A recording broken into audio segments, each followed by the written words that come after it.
Queridas, queridos, segunda parte de la introducción a la traducción de Luis López Ballesteros de toda la obra del doctor Sigmund Freud. Estamos ahorita en la página 22 de las obras completas. Repito, traducción Luis López Ballesteros. Esta traducción ha tenido sorpresas, como una cierta intervención de la Iglesia Católica. Véase el primer, creo que eran los prólogos de una lectura cristiana de la obra de Freud. Es así como, ¿what? Pero así está escrito. Véanse el video pasado, la primera parte de la introducción, nos deparó sorpresas también. Vamos a ver qué nos depara esta segunda parte de la introducción por Luis López Ballesteros. Y por cierto, no estoy seguro de quién es el autor de las palabras que vamos a leer.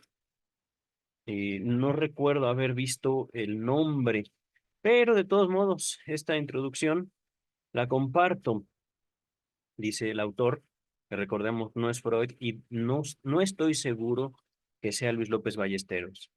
Es evidente que hay algo de enigmático en esta poderosa vitalidad del pensamiento de Freud, en su fecundidad que ha llegado a penetrar por todos los resquicios de nuestra civilización y que se expresa en la novela, en la crítica literaria, en el cine, en la mentalidad de la gente, en la ciencia. Antes de continuar, ¿qué resquicios? No lo sé. Afortunadamente tengo acá mi celular. San Google, ayúdame. Resquicios. Resquicio, abertura que hay entre el quicio y la puerta. Ok. Es como los rincones, todos los rincones de nuestra civilización. Ajá. Continúa el texto. Merleau-Ponty habla de, entre comillas, una civilización en la cual el psicoanálisis es tolerado demasiado bien y en la que sus conceptos, diluidos, trivializados, han perdido sus enigmas. ¿En serio? Bueno, Merleau-Ponty. No sé quién es Merleau-Ponty. De todos modos, ahorita no voy a abrir el navegador. Esto, digamos, se queda como un pendiente, una tarea, un enigma, pero el psicoanálisis, ciertamente, al menos en mi experiencia, no es tolerado ni poco ni mucho. Simplemente fue ocultado, y esto quiero ser específico, no hablo yo en un sentido paranoico, sino más bien que la obra de Freud es un trabajo. No es difícil de captar, es más bien un trabajo que altera. Ajá. Podría yo decir que es un mensaje que no es tolerado demasiado bien en mi experiencia, más bien es imposible de tolerar. Ajá. Estos conceptos, ciertamente diluidos y trivializados, no han perdido sus enigmas, más bien nunca llegaron a ser conocidos. Ajá. De eso podría yo decirles, trata el ser psicoanalista, en eso consiste el ser psicoanalista. No tanto en acercarse a conceptos, no tanto en conocer los conceptos, sino más bien vivirlos. Ese es, digamos, como un imposible si nos acercamos al psicoanálisis a partir de una experiencia académica, a partir de un examen que tenemos que presentar, a partir de una serie de conocimientos que tenemos que memorizar y luego ir a vomitar, a veces literalmente en el examen, para fin de obtener una calificación. Entonces ahí sí se diluye, se trivializa. Ajá. No hay vida en la academia, no hay, digamos, no hay la posibilidad del psicoanálisis en las escuelas cuando buscamos justamente trivializar, y esto de manera involuntaria, el conocimiento. Cuando el conocimiento se traduce en un examen, en un 10, en un 9, en un 8, 7, en un reprobado, entonces el conocimiento pierde por sí solo, y no solo hablando de psicoanálisis, sino el conocimiento per se. El conocimiento por sí solo pierde validez, pierde importancia. ¿Para qué aprender si después del examen el conocimiento no me sirve de nada? Ajá. no es algo que afecte al psicoanálisis únicamente. Ajá. Eh, Ahorita voy a dejar aquí mi comentario porque tenemos mucho texto. Ajá. Eh, yo más bien me pondría a dudar acerca de la importancia y el papel que se toma en la educación universitaria. Ajá. Y siendo yo un universitario ya graduado y ahorita estudio mi segunda carrera. Dice el texto, pero lo cierto es que la oposición al psicoanálisis en la enseñanza oficial, universidades, continúa con la misma tenacidad que en la época en que Víctor von Weizsäcker, al referirnos su vida a partir de la famosa reunión en Baden-Baden, ok, en 1926, en la que pudo nacer una medicina nueva, pues en ella se reunieron por primera vez con psicoanalistas, internistas, ginecólogos, pediatras, psiquiatras. Nos dice a continuación con melancolía. Antes de continuar, no he leído esto, ahorita vamos a ver, pero en esto sí podría yo decirles, mi experiencia es muy similar. Ajá. Yo llego a la Facultad de Psicología de la Universidad Nacional Autónoma de México buscando a Freud, buscando el psicoanálisis. No lo encontré. Yo, en mi experiencia en la universidad, ya hace algunos años. Pero al acercarme a la Universidad Nacional Autónoma de México, sin yo haber leído a Freud, se me dijo, Freud es pseudociencia, el psicoanálisis es un fraude, el psicoanálisis no soluciona nada. Y me pregunto yo, ya habiendo acabado mi primer carrera de psicología, tengo ya título, tengo ya cédula, he ejercido la psicología profesionalmente en México casi por 20 años. Y yo ahora me pregunto, ¿realmente la psicología soluciona problemas? Se espera de ella que sí, pero lo cierto es que la población en general tiene una opinión muy diversa. Ajá. Y ahorita no estoy tomando el papel de crítico de la psicología. Es importante saber hasta qué punto no solo la psicología, sino las disciplinas científicas que hemos formulado como sociedades no son útiles. Ajá. Y aquí no estoy haciendo una crítica. Hay que desaparecer la psiquiatría, la psicología. No, espérenme tantito. Yo estoy convencido que tanto psicología como psiquiatría y también el psicoanálisis funcionan en una dimensión muy específica. El psicoanálisis, lo repito una y mil veces, no es una disciplina de la salud mental. La salud mental es un concepto que debe ser revisado. Es una política que se ha administrado no solo en la cultura mexicana, sino en muchas otras culturas. ¿Cuáles han sido sus resultados? ¿Para qué sirve la psiquiatría? ¿Para qué sirve la psicología? Y eso no lo digo yo como psicoanalista, aunque podría decirlo, sino lo digo yo como ciudadano mexicano. Ajá. Y eso es mucho más potente que una crítica que pudiera venir desde el psicoanálisis. Ajá. Ahorita regresamos a la enseñanza oficial, la crítica que ha tenido, la oposición que ha tenido, esto es lo que yo viví, ajá, en la Facultad de Psicología, que de hecho es curioso. En la Facultad de Psicología se tiene a Freud como un fraude, psicología, mientras que en la Facultad de Medicina de la Universidad Nacional Autónoma de México, medicina, Freud es un pilar teórico, práctico, fundamental. Ajá. Y esto justamente porque Freud nace de la medicina. El psicoanálisis nace de la medicina, pero se independiza. Ajá. Se separa de la psicología también. Medicina y psicología siguen, digamos, la misma política, la de la salud. Pero el psicoanálisis, Freud específicamente dice la enfermedad le sirve al enfermo. Entonces, no se van a querer curar aquellos que han adquirido una función, una utilidad para su enfermedad. Y entonces, por supuesto, ¡pum! Hereje, se le llama a Freud. Ajá. ¿Qué tal, doctor Freud? Dice entonces la experiencia de Victor von Weizsäcker. A partir de este momento comenzó la segregación, la separación de los psicoterapeutas de la medicina oficial. Y añade, ninguno de los hombres que con todas sus fuerzas se consagraron a la empresa psicoterápica, ok, psicoterápica, bueno, así dice, llegó a conseguir una cátedra universitaria. Lo mismo si procedía de la psiquiatría o de la medicina interna. Ya Freud, en la introducción a sus lecciones sobre psicoanálisis previo, perdón, previno de ello y anunció este destino a sus partidarios.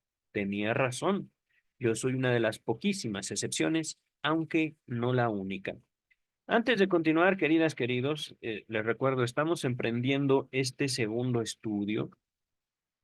Ahorita ha pasado mucho tiempo desde que consagré o me dediqué algunas horas de mi tiempo libre a estudiar la obra de Freud en edición Amor-Rorty.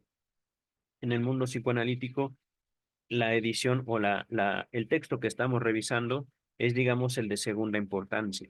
El primero, que ya lo tenemos todo estudiado en este espacio, es la edición estándar, la edición normalizada, los libros verdes, edición Amor-Rorty o Amor-Rorty Editores. Ajá. Amor-Rorty. Ajá.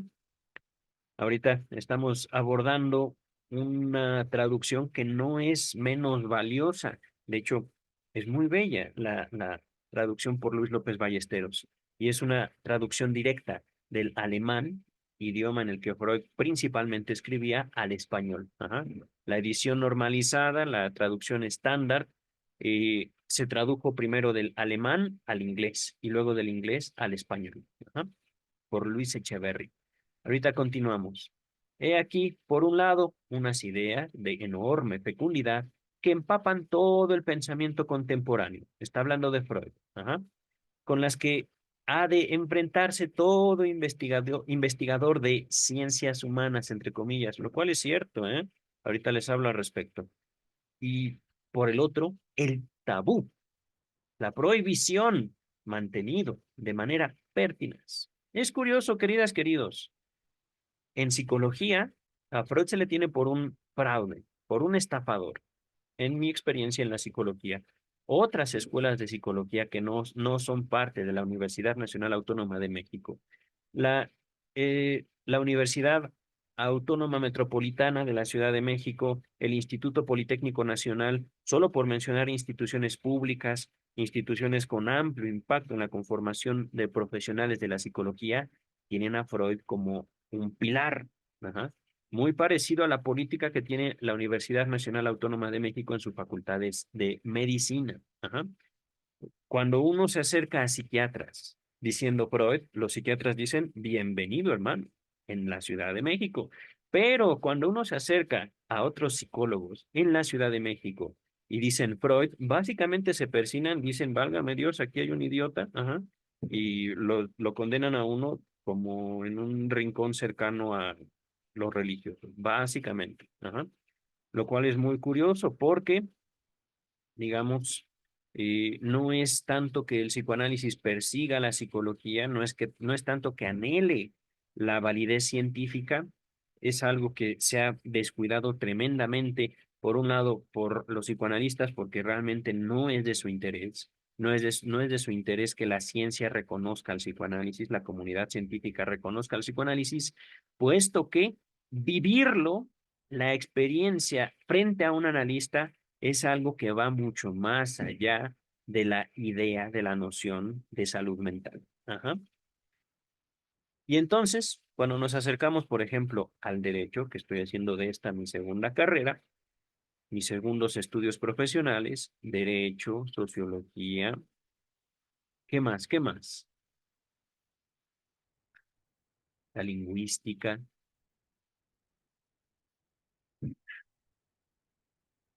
Cuando vamos más allá, digamos, de los prejuicios transmitidos en ciertos psicólogos, en cierta población de psicólogos, el psicoanálisis adquiere una dimensión completamente distinta. Ajá.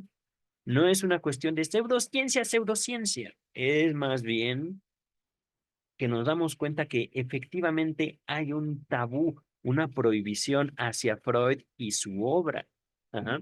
Por ejemplo, un prejuicio muy popular entre muchos psicólogos que yo conozco es, no, es que al psicoanálisis hay que dedicarle años y años y años. ¿Para qué?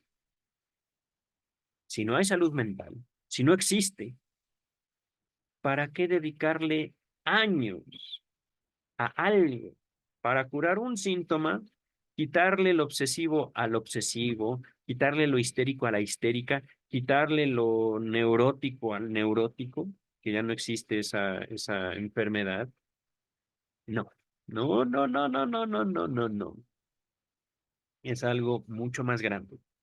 Es algo de lo cual la universidad, en mi experiencia, en mi limitada experiencia, no me permitió entender, vivir. Ajá. Dice el texto, los frutos del psicoanálisis, su importancia, han sido examinados en multitud de libros y de trabajos por filósofos, sociólogos, psicólogos y psiquiatras. Solamente la lista de los estudios de que estos se ocupan llenaría mucho espacio. Me referiré tan solo al libro de David Reisman, Freud and the Psychoanalysis, Freud y el psicoanálisis.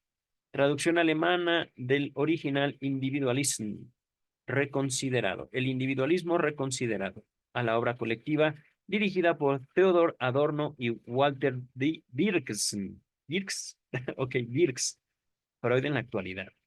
Al libro de John Winston, Philosophy and Psychoanalysis, y a los ya mencionados de Paul Ricoeur, a A. ¿Qué? Gesnap y a Michel Foucault. Oh, Michel Foucault. A los estudios de Jürgen Habermas, a que antes se ha aludido. Y veas el video pasado, la primera parte de esta introducción. Y a las consideraciones sobre este problema que hago en mi libro, Biología y Psicoanálisis. Hablando de biología y psicoanálisis, les hago una recomendación más allá del principio de placer. Te los dejo en la descripción. Pienso que la obra de Freud se inserta en dos grandes movimientos que subyacen tras la historia contemporánea. El primero, la ampliación de la realidad del hombre, la cual está definida por lo que denomino la supresión del menosprecio. ¡Wow! Es decir, y esto es valioso, todo es importante. Ajá. Freud tomó el sueño como su primer objeto de estudio. Les dejo la interpretación de los sueños. Cuando nosotros decimos, por ejemplo, como algunos científicos decían en tiempos de Freud, el sueño es una estupidez, el sueño es lo ilógico de nuestra vida emocional, Freud le dio un sentido. Freud se dedicó a estudiar sus propios sueños y los sueños de sus pacientes y llegó a las conclusiones que dieron pie a todo el psicoanálisis. Entonces, dice el texto, el menosprecio al subconsciente, antes de continuar, subconsciente es simplemente una traducción más. Yo me apego más a la tradición tradición y traducción de la edición normalizada. En la edición normalizada no hay un subconsciente, hay un consciente, preconsciente e inconsciente. Ajá. Esto es, digamos, no un error, ha sido simplemente una aproximación al alemán. Ajá. Podemos entender como inconsciente, aunque puede ser que en esto esté equivocado. Ajá. Le repito, en la traducción estándar del alemán al inglés y luego al español, no hay un subconsciente. Muchos todavía en la actualidad, justo estamos viendo esto, en este texto, se apoyan en estas traducciones para hablar de un subconsciente y no hay el rigor de la edición estándar. Ajá. Aquí no estoy completamente seguro si con el subconsciente se refieren al preconsciente o se refieren al inconsciente. Ajá. Vamos a ver qué dice. Yo supongo, que es una suposición, o puedo estar equivocado, que con subconsciente se refiere a lo inconsciente, lo que no es consciente. Ajá. De manera específica, hablando de inconsciente, nos estamos refiriendo a nuestra propia sexualidad infantil, es decir, las experiencias que tenemos de pequeños, de niños, pero que son la base de toda nuestra estructura mental. Ajá. Entonces, supongo que con subconsciente se habla de lo inconsciente. Ajá. Les dejo también en la descripción el texto lo inconsciente. Dice entonces, el menosprecio al subconsciente marchaba paralelamente con el menosprecio al menesteroso, al trabajador, al hombre desposeído de medios de fortuna. Miren aquí, esto ya es algo que venimos viendo desde hace tiempo. Muere Freud. Ajá. Freud muere en 1939, septiembre de 1939. Y con su obra se hizo y se deshizo a diestra y siniestra. Freud nace de la medicina, le quiere dar un contexto y una función específica a su obra, pero cuando él muere, su obra se reinterpreta por muchas otras personas. Uno de ellos, una corriente de pensamiento llamada o denominada pseudo-marxismo, que a mi criterio es una aberración. Ajá. Aquí se está comparando lo inconsciente, que estoy casi convencido que esto de subconsciente es lo inconsciente, con la pobreza, con el trabajador, con el hombre que no tiene fortuna. Ajá. Esto, a mi criterio, apesta a pseudo-marxismo. Freud no se empeñó nunca en procurar justicia social. Ajá. No fue su interés fue, a mi criterio, científico.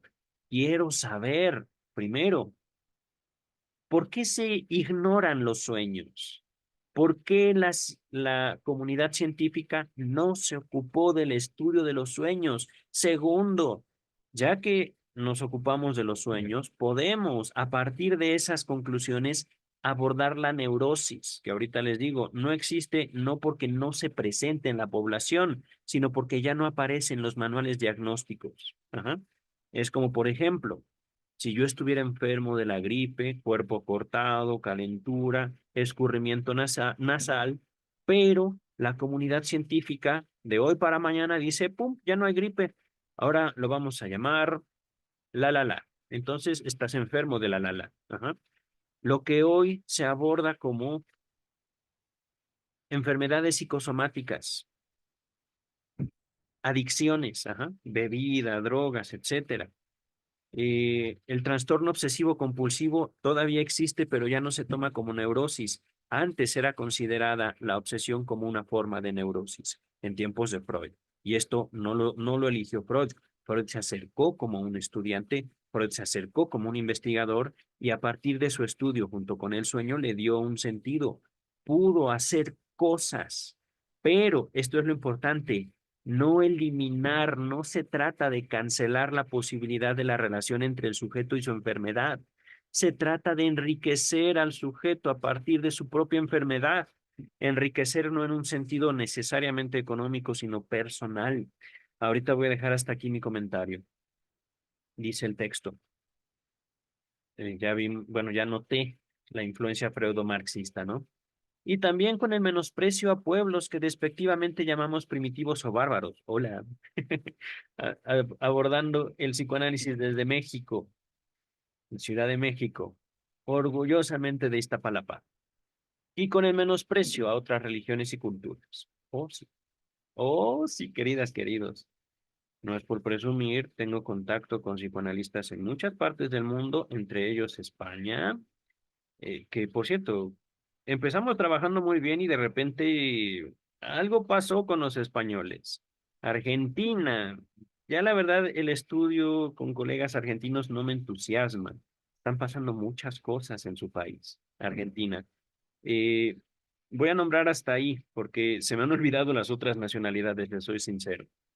En el texto dice, el segundo movimiento es el desarrollo de la autocrítica, de la autorreflexión al que antes me he referido y que descansa sobre la ruptura de unos tabús que sin que nos, sin que nos diéramos cuenta de ello marcaban nuestra cultura. ¿Cuál cultura? No estoy seguro de quién está hablando. No sé si es la cultura española. Es posible que sí. Dice el texto.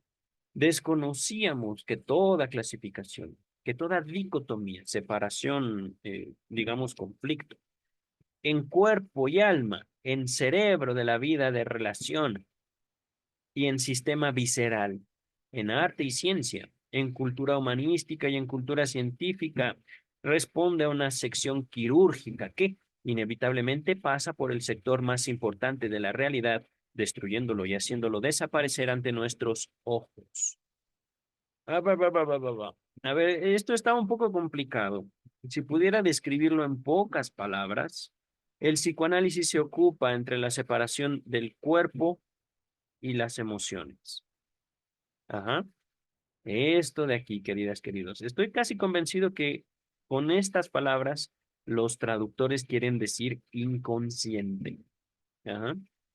Lo que no se conoce, inconsciente. Por ejemplo, todos nuestros pensamientos tenemos que saberlos. Ajá. Y justamente a partir del trabajo con el sueño dice Sigmund Freud, es que me doy cuenta como un pensamiento que tuve a lo largo del día, que yo ya no le presté atención. ¿Por qué? Porque simplemente no me podía ocupar de él. Un pensamiento se convierte en un deseo. Y a partir de ese deseo, que ciertamente yo no puedo atender, o yo no voy a darle lugar en mi vida cotidiana, por ejemplo, el deseo de cachetear a una persona que se me presentó de manera grosera. No lo hice. Simplemente ignoré a esa persona. Lo castigué con el látigo de mi indiferencia. Y me fui. A salvo yo, a salvo él o ella. Y soñé algo que me recordó ese momento. Ajá. En mi sueño, si lo pude cachetear. En mi sueño, si lo cacheteo, si lo agarro a golpes, no habrá consecuencias. ¿Por qué? Porque es un sueño. Y,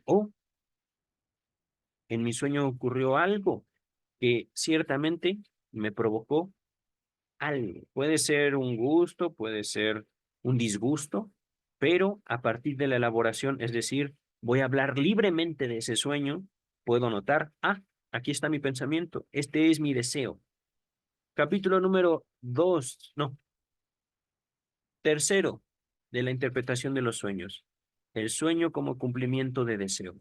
Les dejo toda la interpretación de los sueños en la descripción, particularmente echen un ojo al capítulo 3. El capítulo 1 son los antecedentes científicos del estudio de los sueños. El 3, el primer capítulo, antecedentes históricos científicos del estudio de los sueños. Capítulo 2, análisis de un sueño paradigmático, el método de la interpretación de los sueños. Capítulo 3, el sueño como cumplimiento de deseo. Ajá. Bello. Bello el trabajo que hemos hecho aquí. Entonces,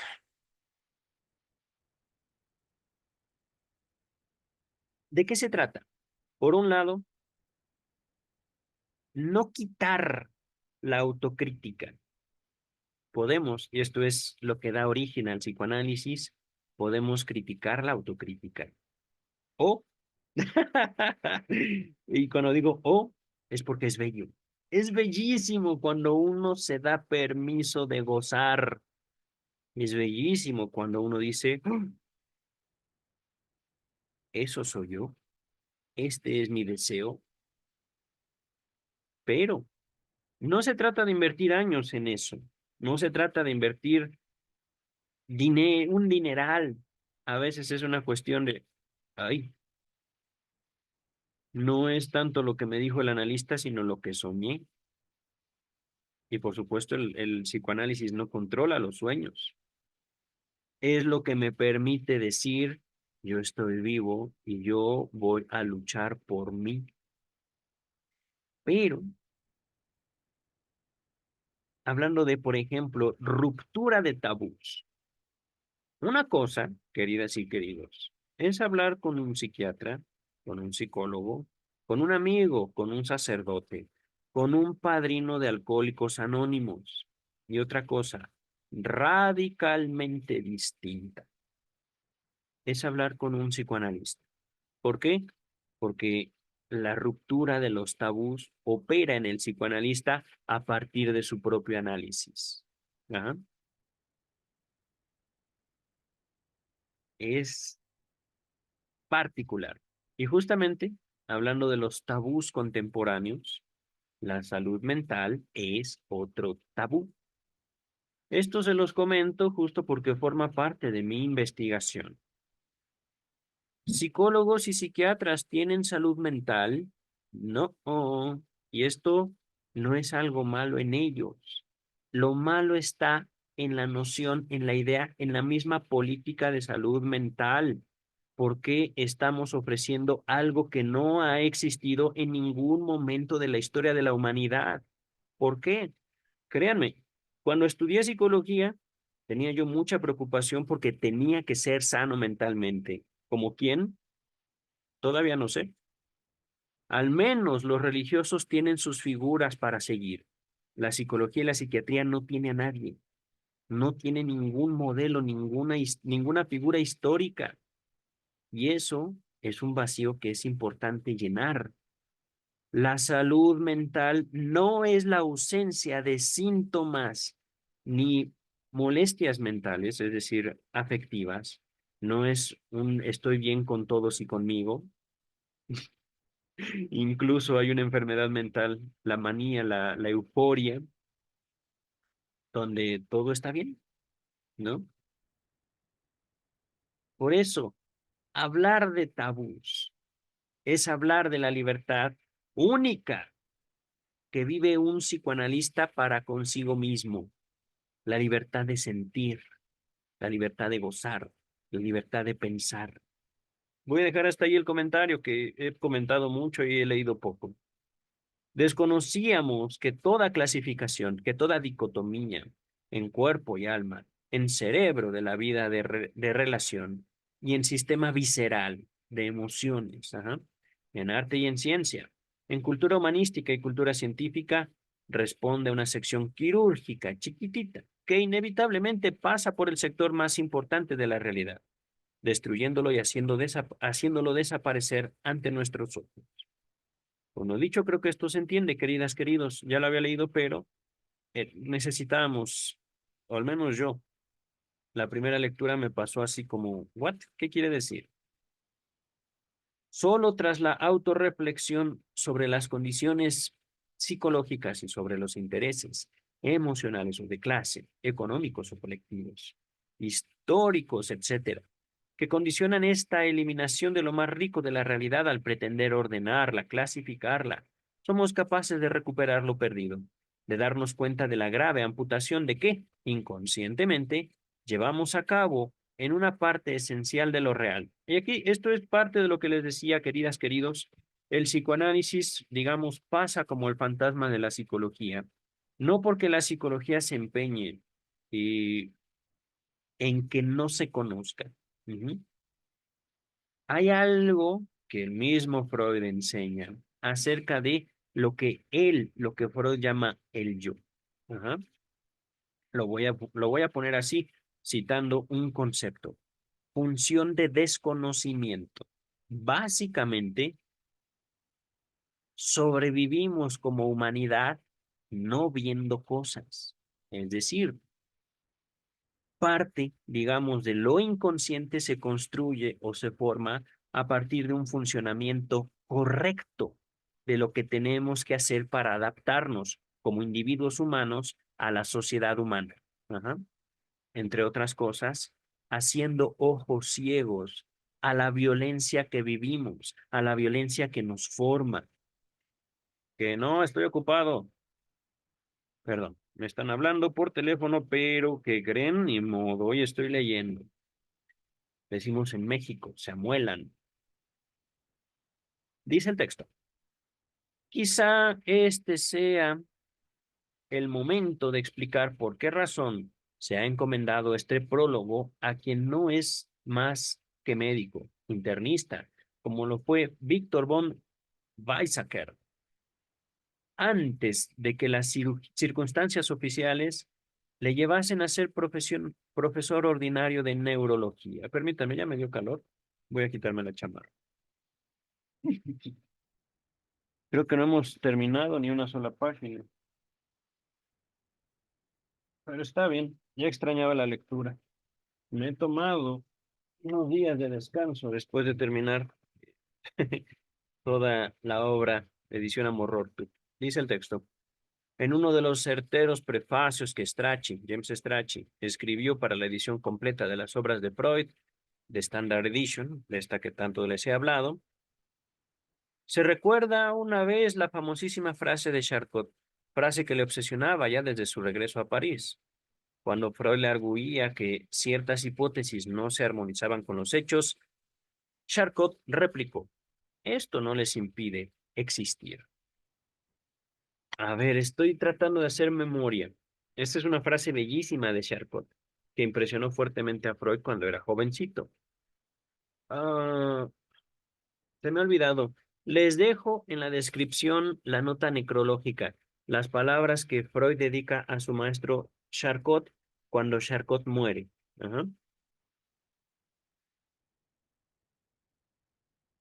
Dice algo así como, sí, sí, la teoría está muy bonita, pero eso no impide que los hechos sean como son. Algo así. Dice el texto: ciertamente los hechos existen, están ahí. Lo que ocurre es que muchas veces no los vemos. En el presente tomo se incluyen los estudios sobre la histeria. Les dejo todos los estudios sobre la histeria en edición Amor Rortu en la descripción de este video. La experiencia sobre la histeria que hizo Freud en la Salpêtrière, escuela donde estudió con Charcot, fue lo que llevó directamente a la génesis sexual de los trastornos. Repito, génesis sexual quiere decir una cosa que no necesariamente implica el coito, la relación sexual. Ajá. Génesis sexual, estamos hablando de frustraciones, estamos hablando de imposibilidades, no que la sociedad pone, sino que los propios individuos se aplastan a sí mismos. ¿Ah? Un texto fundamental para nosotros poder entender lo que Freud se refiere por sexual son 3 ensayos de teoría sexual que les dejo en la descripción. Ajá. Génesis sexual es básicamente: yo no me voy a permitir comer un helado de chocolate. ¿Por qué? Pues porque es malo. ¿Qué tal si me da diabetes? ¿Qué tal si esto y esto y esto y esto? Oye, pero ¿qué tiene que ver un helado de chocolate con la sexualidad? Es sencillo. Si no me permito un helado de chocolate, ¿qué voy a hacer cuando en la vida se me presente la oportunidad hermosa y terrible también de formar una pareja? Es aquí donde estoy ya aproximándome a la amplia dimensión más allá de la salud mental. Yo sé que muchos de mis usuarios, de la gente que revisa este canal con cierta frecuencia, han estudiado medicina o psicología. ¿Ustedes les van a dar a sus pacientes algo más que un consejo? ¿Y qué tal cuando el paciente se hace adicto a los consejos? ¿Qué tal cuando su paciente los va a buscar porque ya no sabe si tomar una decisión o la otra, si quiere algo o no lo quiere? ¿Son ustedes quién? O lo voy a poner de otra manera. ¿Qué autoridad tienen para decidir en las vidas de otras personas? ¿Cuál es la diferencia entre la psicología y la religión antes de la Revolución Francesa? Tal vez me estoy poniendo muy exquisito en esta pregunta.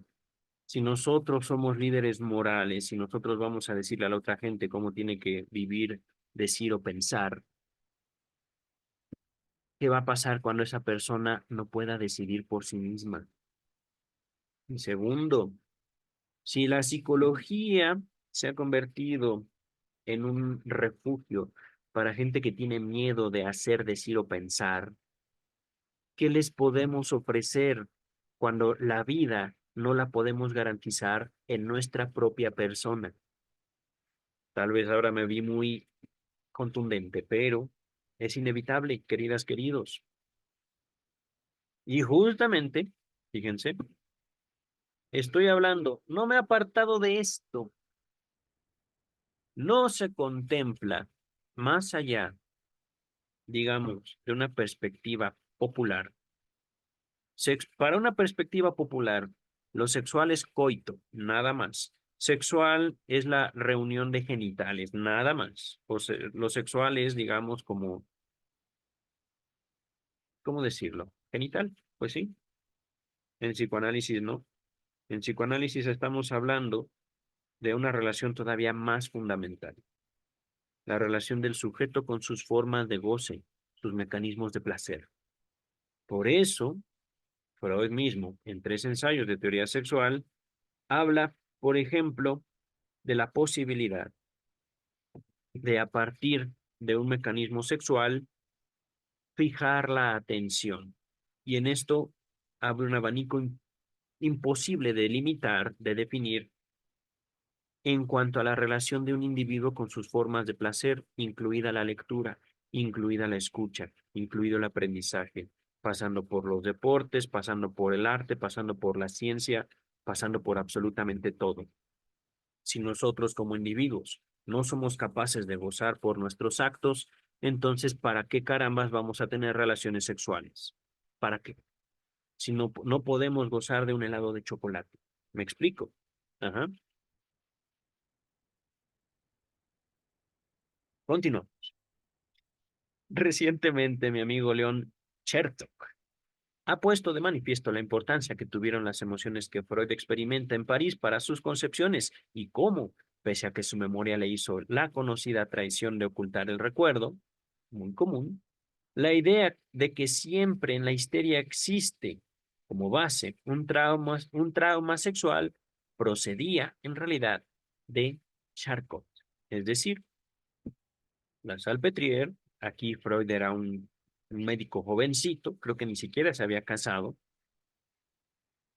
Ahí conoce a Charcot en la Salpêtrière, Francia, y al parecer, que esto es muy posible, ¿eh?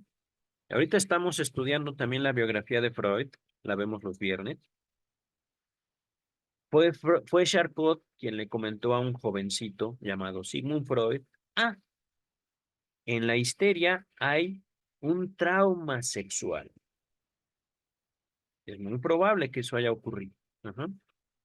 En su interesante apéndice a una de las mejores exposiciones críticas del psicoanálisis que conozco, la de mi maestro Gustavo Valli, apéndice que se refiere a la sociología del psicoanálisis, se señala que en el mundo de Charcot empezaba a perderse la fe religiosa.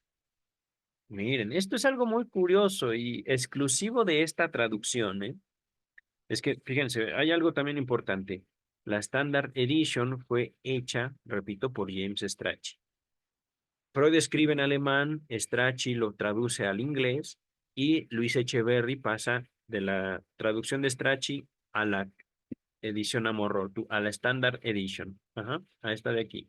Ajá. Entonces, hay una mezcla cultural y hay un enriquecimiento tremendo de la Standard Edition. No ocurre lo mismo con la traducción que estamos revisando.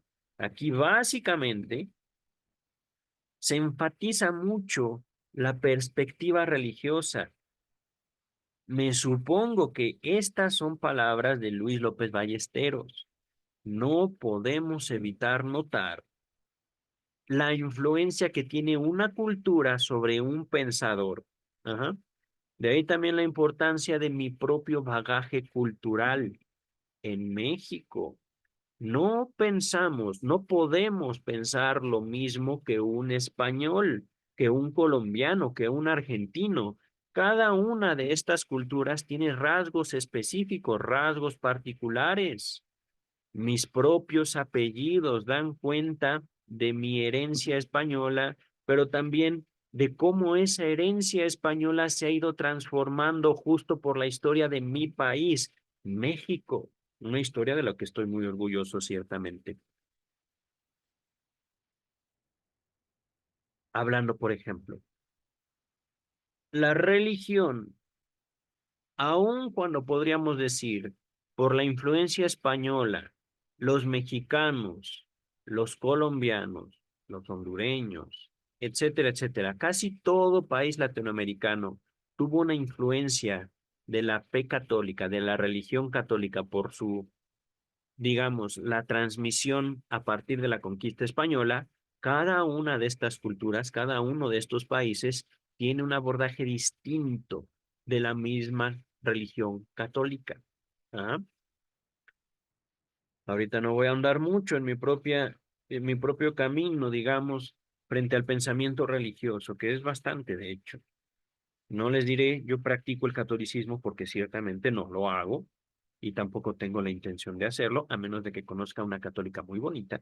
Eso pues, no lo descarto. Pero veamos que en su traducción, Luis López Ballesteros, de hecho, al principio, el primer video de este canal, menciona la intervención, creo que de uno o de dos sacerdotes, en su traducción, Luis López Ballesteros. Dice el texto, la secularización, ahorita vemos qué es eso, del mundo iniciaba ya la disgregación del grupo humano. A ver, secularización, yo como que entiendo esa palabra, pero quiero eh, preguntar. Secularización, Aquí está la definición de secularización, acción y efecto de secularizar. ok. Secularizar, Aquí está la definición de secularizar, hacer secular lo que era eclesiástico. UTCPRNL. secular.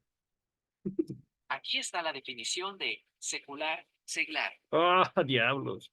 ¿Qué es seglar entonces? A ver, Seglar. perteneciente o relativo a la vida, estado o costumbre del siglo o mundo. Es lo opuesto a lo religioso. Así de sencillo. Digamos, la separación que el mundo civilizado experimenta de la religión iniciaba ya la disgregación. ¿Qué es disgregación ahora? ¿Vale? Disgregar. Aquí está la definición de disgregar, separar, desunir, apartar lo que estaba unido. UTCPRNL. Lo que estaba unido. Perdón. ¿Cuándo la religión ha estado unida? Por si no saben acerca de lo que estoy hablando, investiguen vida y obra de Martín Lutero. Ajá. Y eso nada más por mencionar una de las más grandes separaciones de que tuvo la Iglesia Católica. Ajá. Lo voy a poner también de otra manera.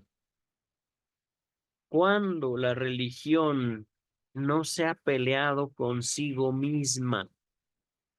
Estúdiese también el libro de los Hechos de los Apóstoles en la Biblia. Básicamente, hermano Pedro, yo quiero evangelizar de este lado, vamos a este pueblo. Hermano Pablo, no, yo quiero evangelizar de este otro lado. Pedro, Pablo, pum, pum, pum, pum, pum, casi se agarran a golpes. No tengo la cita exacta, pero es por supuesto después de la conversión de Pablo. Los creyentes nunca han estado de acuerdo. Otra investigación pendiente. ¿Cuántas sectas católicas hay? ¿Cuántas sectas cristianas hay? ¿Por qué no se unen en una sola secta? ¿Por qué no se unen en un solo catolicismo o cristianismo? Simplemente diferencias humanas. Pero, entonces, parece ser que de repente la división del mundo es porque nos hemos apartado de la fe. No es cierto. Lo mismo podemos hablar del psicoanálisis. Ahorita no me voy a meter tanto en ello porque hay mucho que leer y casi no hemos leído. Las fantasías eróticas que Freud descubría eran en realidad la búsqueda en la fantasía de un regazo afectivo, de un vínculo emocional con profundas raíces biológicas. Ok, digo, es lo que dice el traductor. Ok, pero además existía la injusticia social, me lleva. Ok, pseudomarxismo. Freud nunca quiso la justicia social. Freud no le importaba la justicia. Ya tenía los afectos para ocuparse de ellos.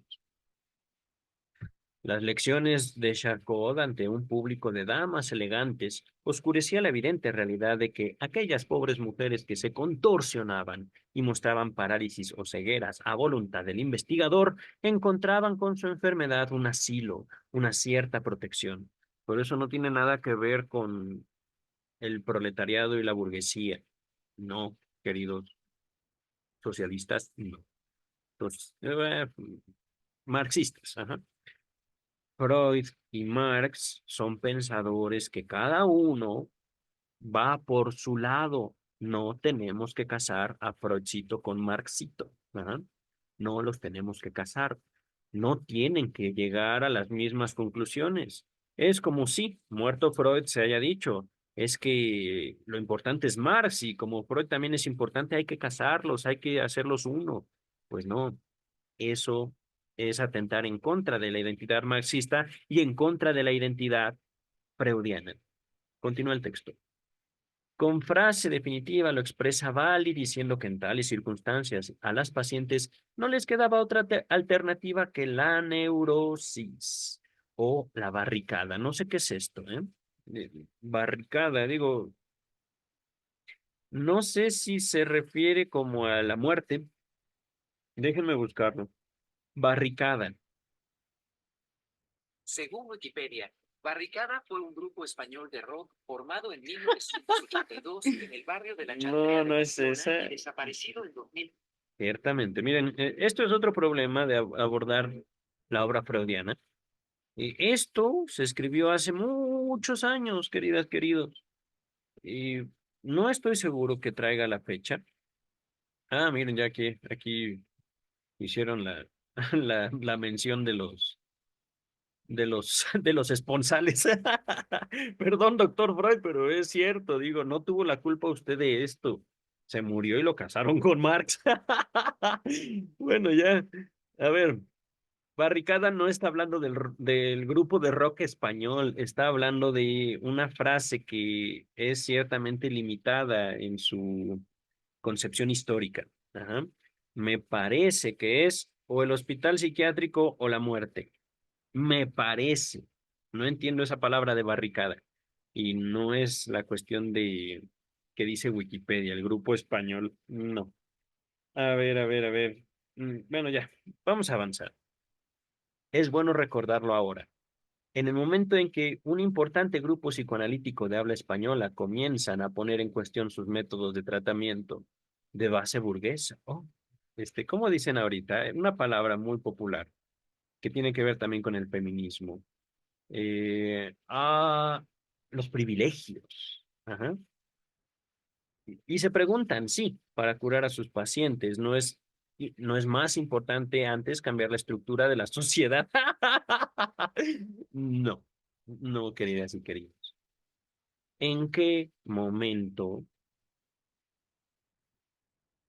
la sociedad importa? Lo voy a poner así, es muy directo, es muy hasta cierto punto bárbaro lo que voy a decir, pero es natural. ¿En qué momento la sociedad importa cuando ustedes o yo nos masturbamos? Burguesía, proletariado, privilegio. ¿Su cuerpo es privilegio de ustedes? Por favor, que así sea. Por favor, ¿en qué momento yo tengo un privilegio cuando me llevo un taco a la boca? Cuando tomo un té, un café. Pobres o ricos, comemos. ¿Gozamos lo que comemos? Hay gente que tiene riqueza, sí. ¿Y qué? Hay que combatir la riqueza. Pues combátanla. A ver en qué momento no los combaten a ustedes, queridos socialistas o queridos, no sé, marxistas. Porque ese es el punto. Se supone que Freud no conoció a Marx. Y de hecho, Freud sí hizo comentarios al respecto del marxismo. Si mal no recuerdo, les dejo en la descripción. Puede ser que esta cita esté equivocada, pero de todos modos, acompáñenme en la lectura de ¿Pueden los legos ejercer el análisis? Se los dejo en la descripción. Eh, la respuesta es muy sencilla, queridas, queridos. No es que el marxismo esté mal, aunque yo no confío en las revoluciones sociales, yo en lo particular. Tampoco conozco el marxismo a fondo y no me interesa conocerlo. Mi vida se desarrolla fuera de la posibilidad de hacer una sociedad mejor desde la lucha social, desde un, como pobre voy a matar al rico. Eso no me sirve a mí. ¿Para qué? Dice el texto. Los aspectos sociológicos del psicoanálisis inquietan cada vez en todo el mundo. No estoy seguro que saber a qué se refieren con aspectos sociológicos. Les dejo en la descripción los textos sociológicos de Freud, que en ningún momento dicen Marx tenía razón. Marx había muerto ya cuando vivió Freud y pudo haberlo estudiado, pero no se casó con él, no siquiera lo reconoció como un pensamiento importante para la cotidianidad. Ajá. Textos sociológicos, tótem y tabú. No se menciona Marx. Psicología de las masas y análisis del yo. Tampoco se menciona Marx. El porvenir de una ilusión, no. Bueno, ahí puede que sí se mencione a Marx. El malestar en la cultura no menciona a Marx. No se ocupan de una economía como un espacio para la lucha. Es una lucha diferente de la cual se ocupa el psicoanálisis que no tiene que ver absolutamente nada con la lucha de clases. Ajá. Repito, los aspectos sociológicos del psicoanálisis inquietan cada vez en todo el mundo. En esto no estoy de acuerdo. Aquí, dice, Freud y Marx son aproximados. ¿Sabes si quién lo dijo? Freud no. Y Marx no conoció a Freud. Ajá. Ustedes, queridos teóricos, queridos traductores, fueron quienes cazaron a los muertos. Freud no era marxista y pudo haberlo sido, pero no lo fue. Repito, Freud y Marx son aproximados, entre comillas. A veces en forma confusa, ¿no? ¿En serio? ¿Me lo juras? No sé no sé de quién estamos leyendo, pero a veces en forma confusa y en virtud de ello, puestos los actuales psicoanalistas, al igual que las histéricas de Charcot, ante el dilema de la terapia analítica clásica con honorarios elevados e incorporación tácita a la sociedad burguesa. Es decir, no, es que hay que cuestionar porque los psicoanalistas son ricos. No es cierto, Freud murió pobre. Sí, eso ya lo vimos. Y no murió pobre porque no trabajara. Era un hombre muy trabajador, pero el Ejército Nacional Socialista le robó todo. Cuando los nazis alemanes invadieron Viena, perdió todo. Lo que no perdió fueron sus amistades, entre ellas la princesa Marie Bonaparte, princesa, sí, porque pues, bueno, de algo tenía que servirle su erudición, su amor por la humanidad a Freud. De algo tenía que servirle en serio, su obra. La princesa Marie Bonaparte, junto con Ernest Jones, sacan a Sigmund Freud y a su familia, casi toda su familia, de las garras del Ejército Nacional Socialista en Viena en 1938. Pero a quienes no pudieron sacar fueron a sus hermanas. Las hermanas de Sigmund Freud mueren en campos de concentración alemanes, Segunda Guerra Mundial. Murió pobre, pero no escaso en amigos y tampoco en trabajo. Dice el texto, y es que esto es algo interesantísimo, queridas, queridos. Cuando Freud muere, se asocia el psicoanálisis con la burguesía. Ajá. Es decir, ¿no? Los psicoanalistas son ricos. No sé por qué, pero son ricos. Eh, eh,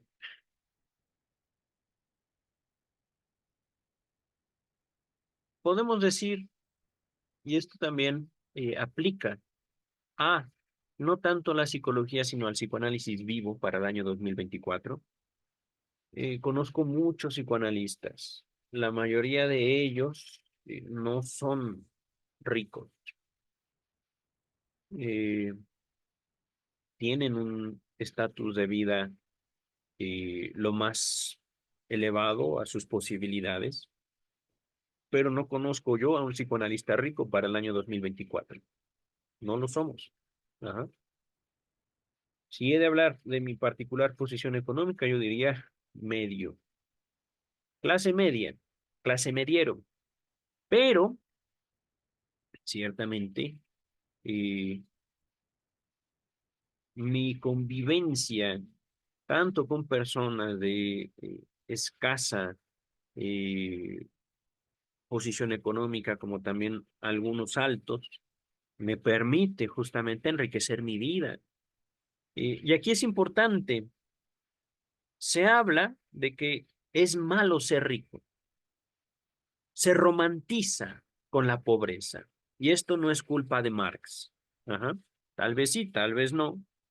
El punto es que, al igual que con las religiones, buscamos hacer mitologías a partir de las filosofías. Ajá. El materialismo histórico de Marx, por mucho que Marx haya dicho, es que el proletariado tiene que pelear contra la burguesía. ¿Por qué? Porque la burguesía es mala. Levantaos, creo que dice algo así, ¿no? Proletarios del mundo. Digo, realmente no recuerdo ahorita. Pero aquí ya vemos algo que no es propiamente de Freud. Esto se hizo después de la muerte de Freud. Su matrimonio ideológico con Marx. He conocido incluso, y esto es evidente también para, al menos en Argentina, psicoanalistas que dan consulta gratis. Y por supuesto no a todos, porque tampoco se trata de regalar el trabajo indistintamente, indiferentemente de las necesidades de los pacientes. Ajá. Freud mismo daba consultas a veces gratis. No podemos esperar, de acuerdo, digamos, como a una economía profesional, que todos los pacientes puedan pagar lo mismo. Ajá. Yo mismo he dado consultas gratuitas, aunque, por supuesto, no en todos los casos. Dice el texto. O sea, repito esto de acá. Freud y Marx son aproximados. Según este autor, yo no estoy de acuerdo, pero así dice él. A veces en forma confusa, pues claro, y en virtud de ello, puestos los actuales psicoanalistas, al igual que las histéricas de Charcot, estoy totalmente en contra de esto, pero así dice el autor, ante el dilema de la psicoterapia analítica clásica con honorarios elevados e incorporación tácita a la sociedad burguesa y a las barricadas, no sé qué quiera decir esto. O sea, la revolución no ha de extrañar que en ocasiones se inclinen resueltamente por esta última. ¿Qué? Es decir, a ver, esto no es muy claro. El psicoanálisis, ¿en qué sentido es revolucionario y en cuál no? Es sencillo, queridas, queridos. El psicoanálisis, por supuesto hablo de mi experiencia, no podemos esperar encontrar en Freud, porque no fue así, un eco del materialismo histórico de Marx. Freud en algún momento, en uno solo de sus muchísimos textos, habla de Marx y le dedica menos de un párrafo, justo para apartarse del materialismo histórico. Ajá. En ese sentido podemos decir Freud es revolucionario. ¿Por qué? Porque no se apoya en la filosofía, en ninguna de ellas, ni siquiera en el estoicismo. Freud desarrolla su teoría primero desde la medicina y acaba en un lugar que no es posible definir por la filosofía. ¿Por qué? Justamente porque lo he mencionado en este video. Se ocupa de lo inconsciente. Para la filosofía, todo lo que pensamos tiene que ser consciente, pero no define lo que es la conciencia. Y entonces, Freud se aparta de la filosofía. Ya les he mencionado varios textos sociológicos, ahí se encontrarán también las bases sociales, por las cuales no podemos decir que el psicoanálisis forma parte de la filosofía. Si quieren textos para fundamentar esto desde la biología, la interpretación de los sueños, pulsiones y destinos de pulsión, lo inconsciente, el proyecto de psicología para neurólogos. Este último, bellísimo, fabuloso, aunque un poco difícil, porque hay que tener nociones de neurología. Ajá. Todos esos textos en la descripción de este video. Pero, ¿en qué momento Marx se ocupa de estudiar el cerebro? Pues nunca. ¿En qué momento Marx se ocupa de reconocer la importancia de la religión en el ordenamiento social? Nunca. Marx simplemente se limita a decir, la religión es el opio de los pueblos, hay que cancelarla, hay que atacarla. ¿Por qué? Porque también ellos son ricos. Freud jamás, jamás, jamás dijo algo así. Aunque tampoco Freud se somete a la religión, y en eso también es revolucionario. Ajá. Entonces, libertad de pensamiento, libertad de sentimiento. ¿Qué más libertad quieren, queridas, queridos? Decirles, abajo el Estado, hay que ser anárquicos. No, no nos sirve de nada, porque aún un Estado derrumbado por el anarquismo se va a levantar una nueva organización. El anarquismo tampoco nos sirve para alcanzar la justicia social. Pero regresamos al texto, queridas, queridos. Este es un texto interesante. No hemos avanzado mucho. Yo creo que tendré que dividir otra vez esta lectura en varias partes. ¿Por qué? Pues porque, a ver, no sé en qué página me quedé, pero pueden ver que es una lectura bastante extensa y maldita sea, no dice quién es el autor de esto. Supongo yo que es Luis López Ballesteros. Como podrán ver, creo que hemos leído una o dos páginas, pero han sido páginas intensas. Ah, mira, 3 páginas, ok, más de lo que creí. Ok, entonces, en algún momento, cuando Freud muere, lo casan con Marx. Así nos podemos comprender este texto. Freud no era marxista, Marx no era freudiano porque Marx muere antes que Freud naciera, creo. Pero de ninguna manera Freud se inserta en el materialismo histórico. De ninguna manera, a pesar de que algunos teóricos sí los casen. Ajá. Yo no. Dice el texto. Véase a este respecto 2 libros representativos. Cuestionamos, así se llama el texto, documentos de crítica a la ubicación actual del psicoanálisis, escrito por Marie Langer y José Bleger y un grupo numeroso de psicoanalistas, y el del filósofo crítico francés Gilles Deleuze, en colaboración con Félix Guattari. Capitalismo y esquizofrenia. Miren, he ahí. Freud jamás le preocupó el capitalismo. Freud jamás quiso imponer el socialismo, no le interesaba, pero sí se ocupó de la esquizofrenia. Y he aquí más pseudomarxistas. Yo no lo soy, no lo quiero ser. No me sirve el marxismo para entender el psicoanálisis, dice el texto, del cual hasta ahora solamente ha aparecido el primer tomo, el Antiedipo. Ajá. Y esto, al menos en la sociedad mexicana, no tuvo tanto impacto. Lo escuché nombrar y de hecho lo tengo dentro de mis archivos, el Antiedipo, pero pues es que miren, partimos de una premisa equivocada. Esta, a Freud no le interesó Marx. Freud no tenía como intención acabar el trabajo de Marx.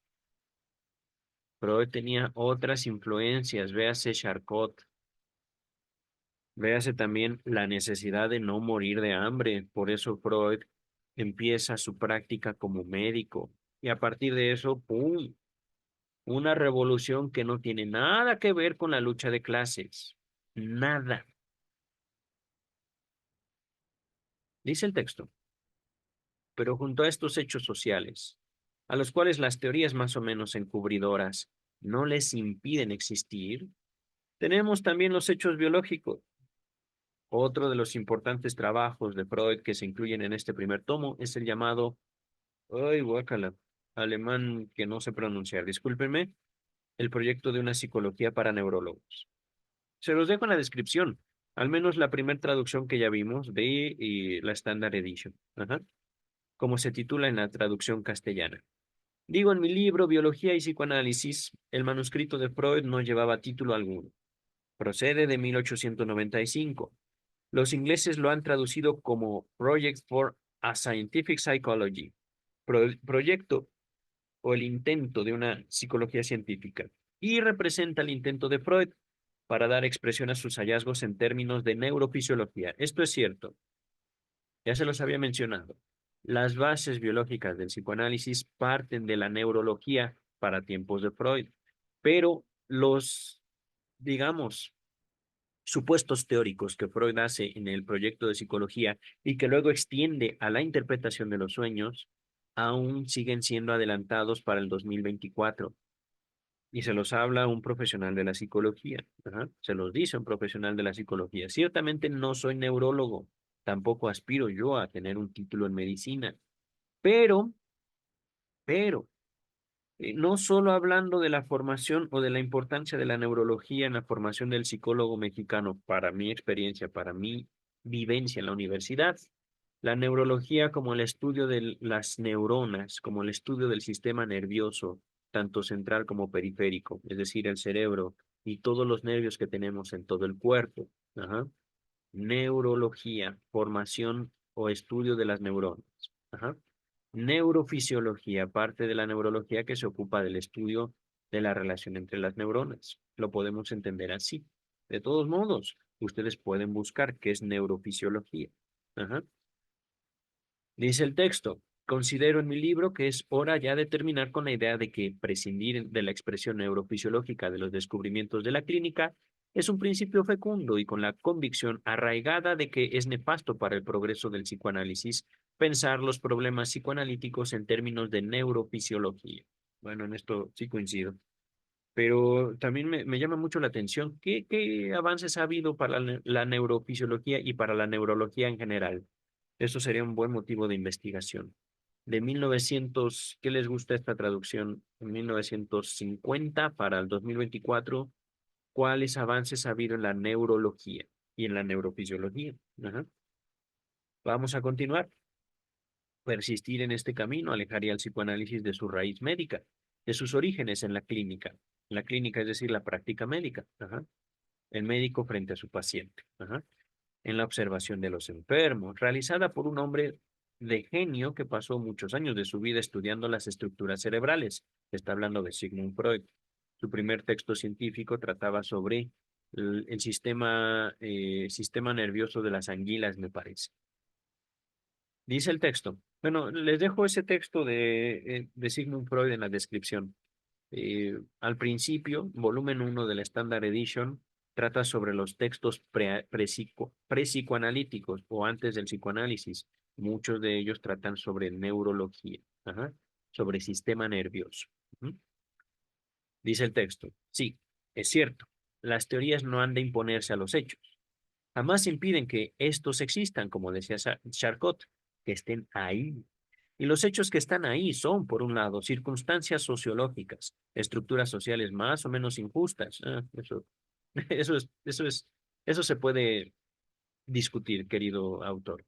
Juegos de intereses históricos y de fuerzas colectivas opresoras. Mamá. Es que, queridas, queridos, y esto sí lo vimos en 3 ensayos de teoría sexual. Y si la lucha de clases es una fuente de goce erótico. Y si yo al pelearme con una burguesía o un patriarcado opresor, yo disfruto de violentar a mis semejantes, ¿es culpa de la ideología o es mi culpa? ¿No será yo que estoy usando la ideología? Y en esto también hay mucho problema en la religión. ¿Qué tal si yo, como creyente, entre comillas, me doy el permiso de agredir a los no creyentes porque son no creyentes? ¿La culpa es de la religión o de yo, de una persona, bueno, no yo ciertamente no soy religioso, de una persona que se toma en su discurso el permiso de agredir a sus semejantes? ¿De quién es la culpa? ¿Del discurso o del agresor o agresora? Porque en esto justamente se inserta el feminismo. Oh, queridas, lo siento, pero no dejamos de ser seres individuales, no dejamos de tomar los discursos y justificar nuestras agresiones por ello. No hay justicia social. La justicia no obedece a luchas, digamos, para instaurar una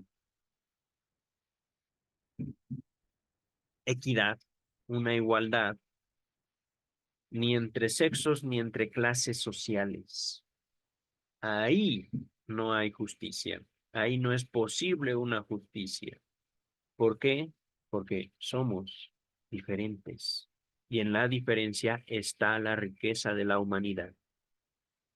Pero, si quieren seguir luchando y agrediendo a diestra y siniestra, que la ley sea sobre ustedes.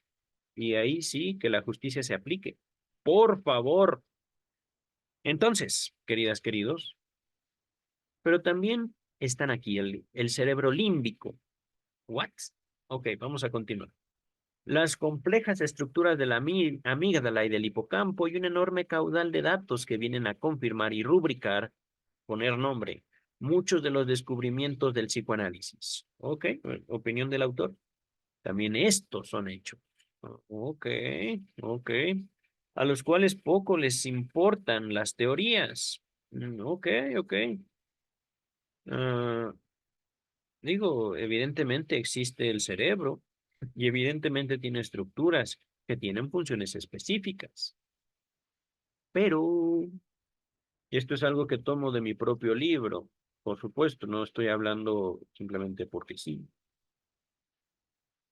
Si un cerebro con toda su potencial, con toda su capacidad dormida, que está ahí, sus pulsiones, no es estimulado y se conforma, digámoslo así, con pornografía y videojuegos, no que la pornografía y los videojuegos sean malos por sí mismos, sino que simplemente el ser humano, porque tiene el derecho y porque tiene la capacidad, se encierra en una burbuja ideológica y práctica. ¿Para qué vivir afuera de esa burbuja? ¿Para qué? Cuando hablo de Estado y de psicoanálisis de Estado, que es mi línea de investigación, estoy hablando de la importancia del lazo social. Estoy hablando para el año 2024 que estoy grabando este video, de los motivos para yo buscar a mis semejantes, las luchas que establecemos entre nosotros no deben superar la lucha que como humanidad mantenemos por la supervivencia de la especie. He ahí un problema estatal serio. ¿En qué momento vamos a dejar de pelear entre nosotros para dedicarnos a ir más allá justamente de una vida muy dominada por el azar? Y créanme, al hacer este comentario, no estoy queriendo despertar eh, la alarma. No estoy hablando como habitante nada más de uno de los barrios más peligrosos de la Ciudad de México. Estoy refiriéndome a la necesidad de hacer algo por nosotros mismos, por nuestras sociedades, por nuestras comunidades, por nuestras culturas, por la civilización humana en general. Pero eso no implica que los ricos dejen de ser ricos, que los pobres dejen de ser hombres, que las mujeres y los hombres tengan exactamente los mismos derechos, porque ciertamente ya los tienen. Otra cosa es que seremos tratados diferentes, porque somos diferentes. Una cosa es lo que la ley aporta y otra cosa es lo que los individuos hacen. Por eso jamás podremos ser tratados iguales en la sociedad. Somos diferentes, tenemos necesidades diferentes. No hay posibilidad de justicia ahí.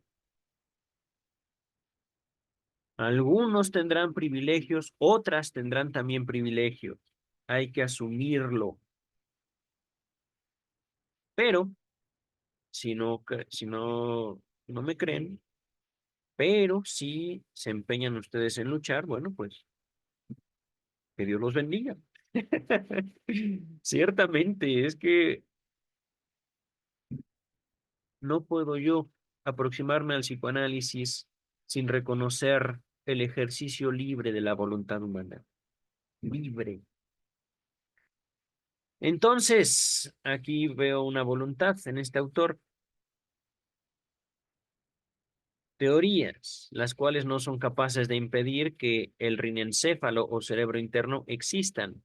Pues sí, pero ¿y si no son estimulados? ¿De qué me sirve un criterio si, cómo decirlo? ¿De qué me sirve un criterio si hay biología?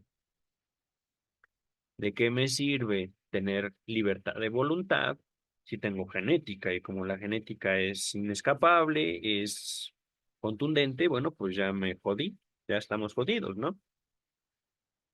Pues no, ciertamente, porque es cierto, tenemos inclinaciones y esto también lo reconoce Freud. Freud no habla tanto de genética como yo sí lo hice en mi lectura de toda la edición Amor Orto. Freud menciona educación, pero ni la educación ni la herencia genética determinan lo que será de un solo individuo, porque ese individuo tiene voluntad. Y he ahí el secreto también del psicoanálisis, un secreto ampliamente desconocido en mi propia experiencia en la psicología por la disciplina psicológica. ¿Cómo explicarnos la voluntad si hay inconsciente? Ahorita voy a dejarlo así. Es ciertamente un buen desarrollo para otra investigación, pero me estoy atrasando mucho en la lectura. Repito, como existe también, no, pero, bueno, entonces este autor dice, pues las teorías están bien, pero ahí están el cerebro y sus estructuras. Ajá. Como existe también la inmadurez cerebral y el progresivo proliferar de las ramificaciones de las neuronas bajo la tutela afectiva. Miren, aquí poco a poco, más o menos es lo que les decía, tutela afectiva, es decir, por un lado, yo tengo estructuras cerebrales y otro aspecto muy distinto es que tanto el mundo me estimule a desarrollar mis capacidades, mis potencialidades, y otro lado es que tanto yo permito que esa estimulación me sea efectiva, tutela afectiva. Es decir, yo me doy permiso de sentir, yo me doy permiso de vivir, yo me doy permiso de gozar. Ajá. Aquí con tutela, yo estoy leyendo yo mismo, yo para mí, no es el psicoanalista para su analizante. ¿Me explico? Que esto es algo también distinguible o algo muy importante del freudomarxismo. Esto.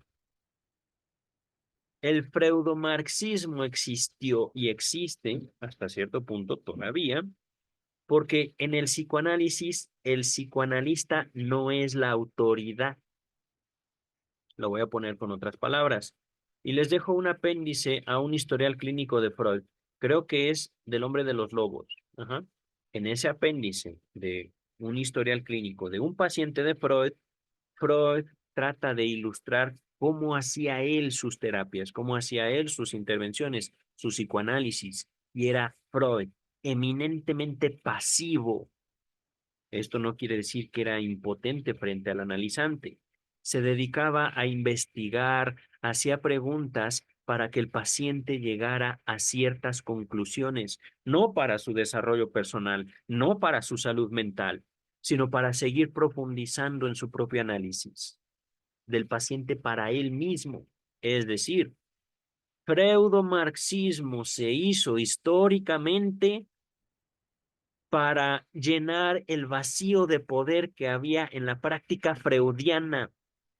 Freud no era un concejal, Freud no era un consejero, a Freud no le interesaba ser la figura de autoridad en la vida de sus pacientes, al menos en la traducción que ya vimos.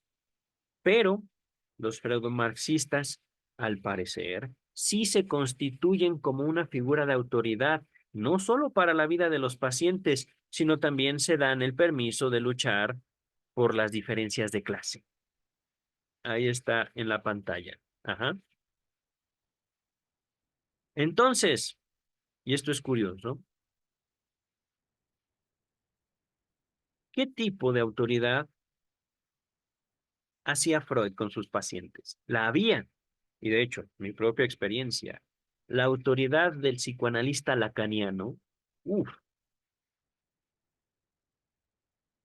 es imponente en un trato personal. Ajá. Me formé yo en un instituto lacaniano. ¿Eso quiere decir que, por ejemplo, yo no me someto ante nadie? No, no se trata de eso, queridas y queridos. Es una libertad diferente. Es un ejercicio de poder, yo diría, infinito. Pero esto no quiere decir que yo sea asocial. Esto no quiere decir que yo no me someta.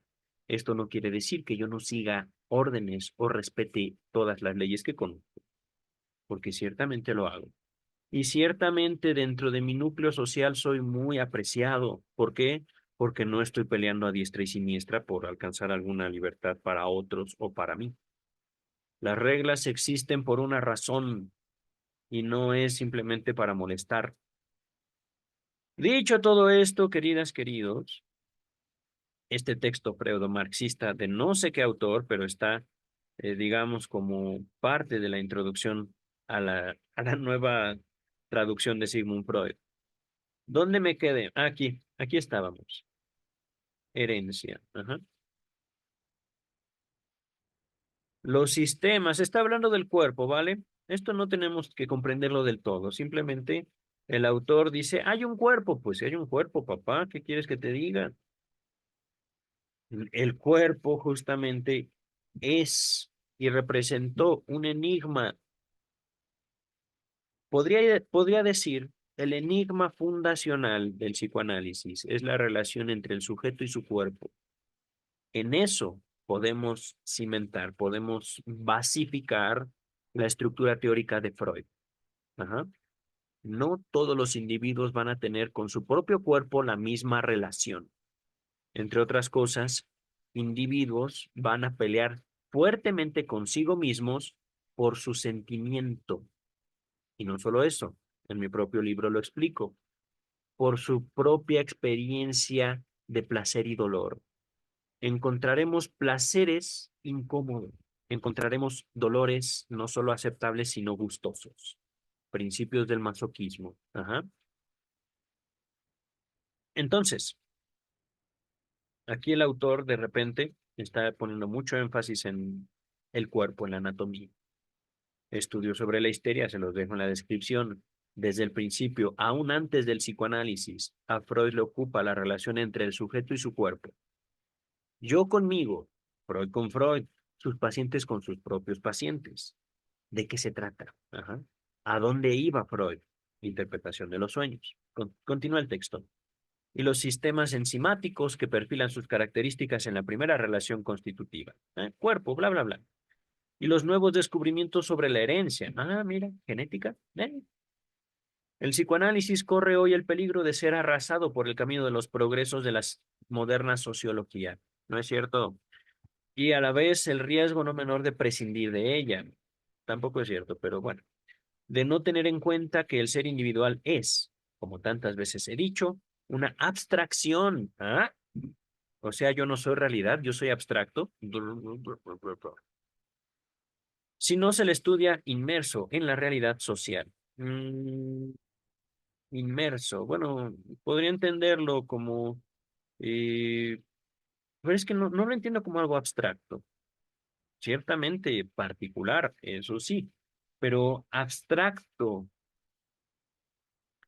Realmente no sé qué sentido quiere darle el autor a esta palabra, que el ser individual es una abstracción, es una, ¿cómo decirlo? ¿Cómo entender abstracción?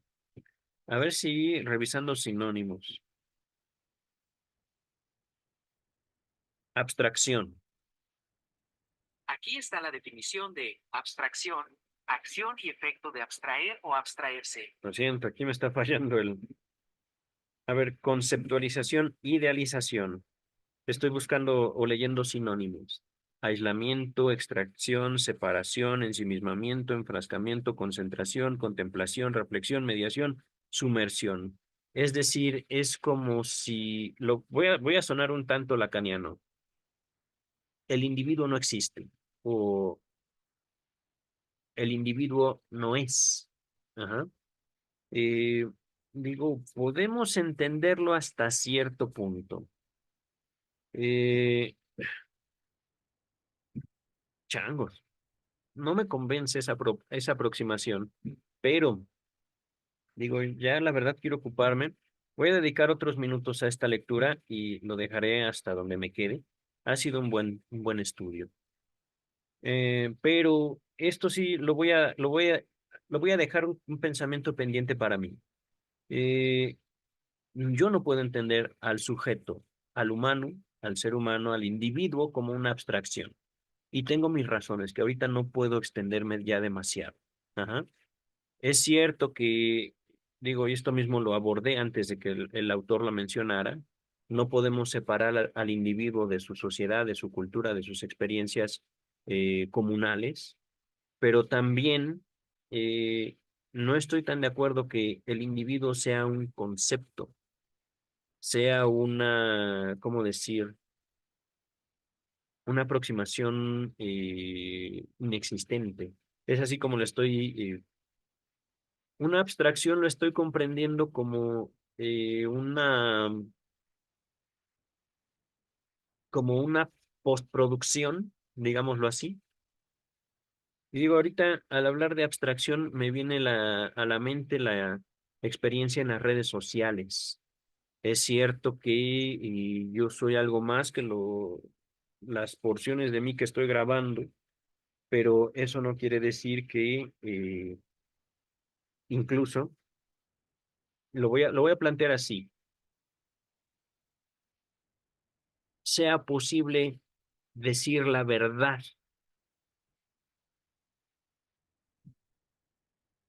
Voy a plantearlo así como la abstracción. Ajá. Y esto es muy curioso. Hablando del psicoanálisis, hablo yo de una práctica apartada de la noción de salud mental y en la cual se inserta la posibilidad de capturar al sujeto a través de la palabra. Lo voy a plantear así. Ajá. Y esto al aproximarme a esta palabra abstracción. Justo hago el distingo entre realidad y abstracción. Una imagen podemos entenderla la abstracción.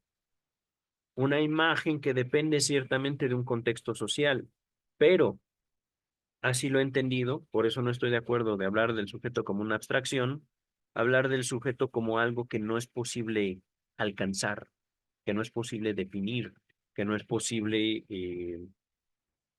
capturar en su totalidad, pero aquellas capturas que se hacen en la práctica analítica a través de la palabra, no es una cuestión de que, ay, tú eres esto, tú eres aquello, sino, ¿por qué? ¿Por qué? ¿Cuándo? ¿Cómo? Uf. El mismo sujeto va cayendo en cuenta de que él o ella es algo más que una abstracción. Y ciertamente, uno como analista no puede decir, oh, lo tengo todo. Podemos darnos cuenta en qué momento esa persona se da a sí misma, se encuentra a sí misma, y podemos teorizar cómo llega él o ella a hacerlo. Adultos, niños. Ajá. No es tanto que yo, digamos, ahí está todo su problema resuelto, sino de que simplemente por preguntas y por respuestas, reacciones, podemos darnos cuenta, ahí hay un límite, ahí hay otro, pero esos límites nosotros mismos no es que los superemos, sino que los analizantes mismos, los pacientes mismos, van más allá. Ajá. El toparnos, digamos, con las limitaciones propias de los sujetos humanos en el análisis, para nosotros es algo muy natural, completamente natural. Y lo que no podemos calcular es qué tanto el sujeto va a ir más allá de lo que justamente nosotros en análisis notamos. Lo voy a plantear así. Vamos a continuar, dedico otros minutos y hasta aquí, hasta un poquito más adelante terminamos. Ya hemos visto que Víctor von Weizsäcker, perdón, en tiempos que ahora ya nos parecen remotos, se dio cuenta de ello, del riesgo de esta posición aristocrática e individualista de la práctica psicoanalítica, tal como viene llevándose a cabo dentro de la sociedad burguesa. Bueno, bla, bla, bla. Pseudo-marxismo, queridas, queridos. Y recordemos también la frase del filósofo Ricord, la significación, o ahorita vemos qué es eso, para nuestro tiempo de los tres exégetas del hombre moderno, Marx, Nietzsche y Freud, no podrá ser realizada más que conjuntamente para todos ellos. Eso es una opinión válida por cuanto, pues, bueno, para ellos era importante Marx. Ciertamente para mí no lo es, para mí. Eh, puedo decir, es que miren, aquí todavía están viendo una cosa, queridas y queridos. Les repito, todo esto después de la muerte de Freud. Hubo efectos de la obra freudiana, particularmente en la filosofía. Ujú. En la economía no tanto. ¿Qué hace falta, eh? En el derecho, pues, estoy vivo.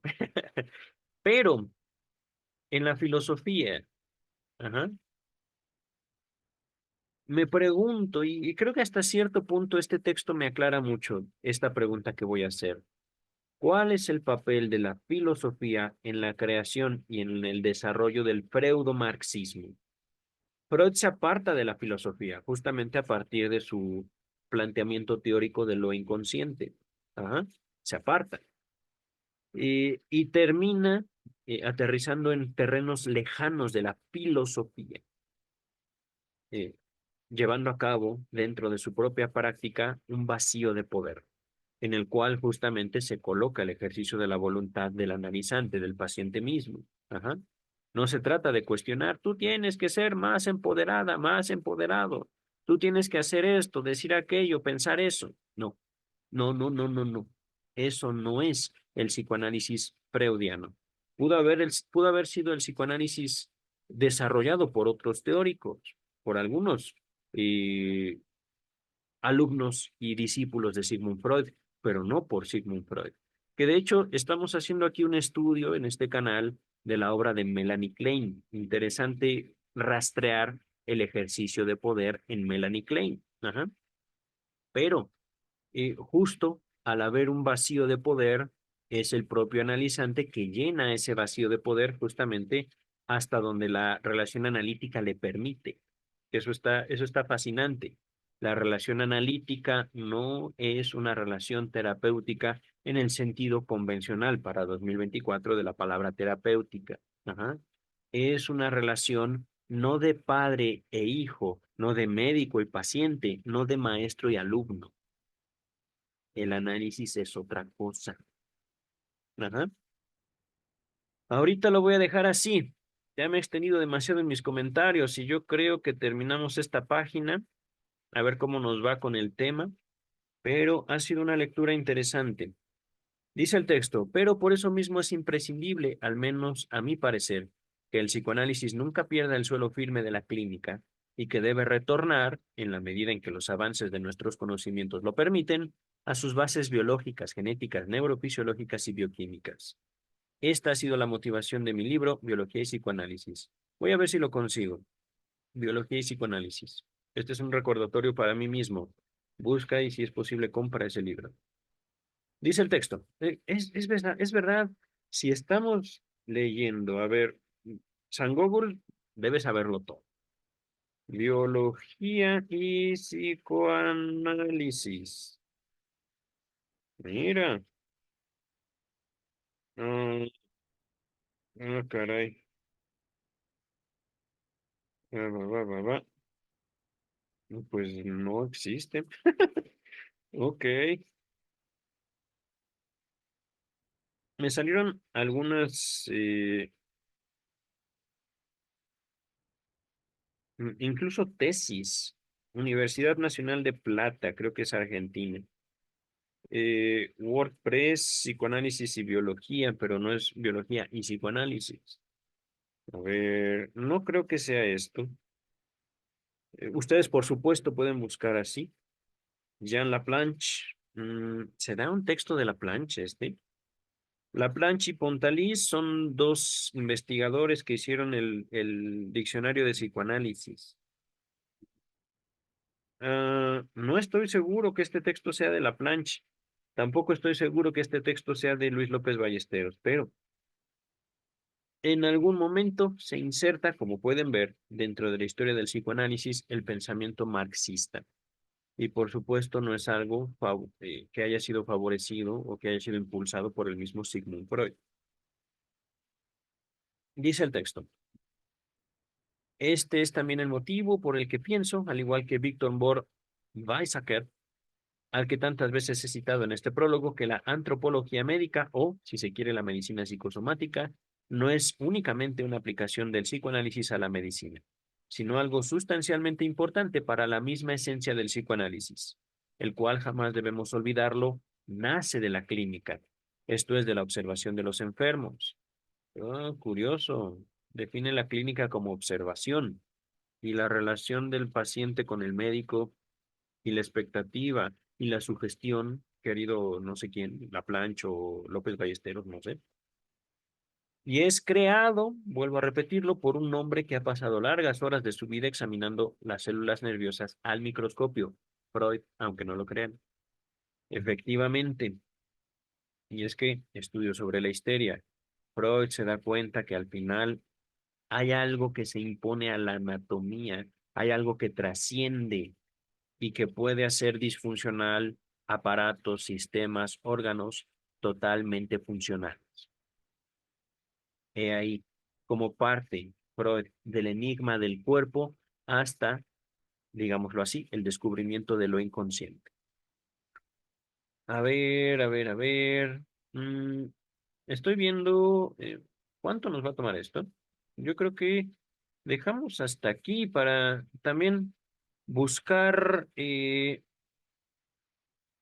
Primero que ya me tardé bastante. Me he divertido mucho con esta lectura, pero eh, voy a leer esto, pero yo creo que hasta aquí dejo por el momento. En este primer tomo que ahora se publican, que ahora se pu- en este primer tomo que ahora se publica, se incluyen las primeras obras clínicas de Freud, en las que nace toda su obra posterior, sus observaciones sobre pacientes, sus notas a la sugestión como método terapéutico, el estudio comparativo entre las parálisis motrices orgánicas y las histéricas. Los médicos actuales ya no tienen presente la importancia que alcanzaba todavía en la época en que comencé mis estudios este diagnóstico diferencial. Recuerdo que en sus oposiciones a la cátedra de Madrid, Novoa Santos, en el llamado Ejército Clínico, dio una brillantísima lección sobre el paciente en este problema del diagnóstico que era, en aquella época, no solo frecuente, sino uno de los que más acreditaban a un maestro. Aquí nos está dando cuenta justamente de una práctica médica y una práctica en España. Me parece que este texto que estamos estudiando sí fue hecho por Luis López Ballesteros. Me parece, porque Jean Laplanche no suena a un nombre muy español. Ajá. Entonces, queridas, queridos, voy a dejar hasta aquí también esto como un recordatorio para mí en el próximo video. Empezamos de este párrafo que casi da fin a la página 26. Queridas, queridos, cuídense mucho y nos vemos para el siguiente video que ciertamente ha sido una introducción bastante larga, pero muy rica en sentido histórico y también eh, en sentido de pantalla verde. Adiós, doctor Freud. Nos vemos en el próximo video y a ver si soluciono el problema de mi iluminación. Bye.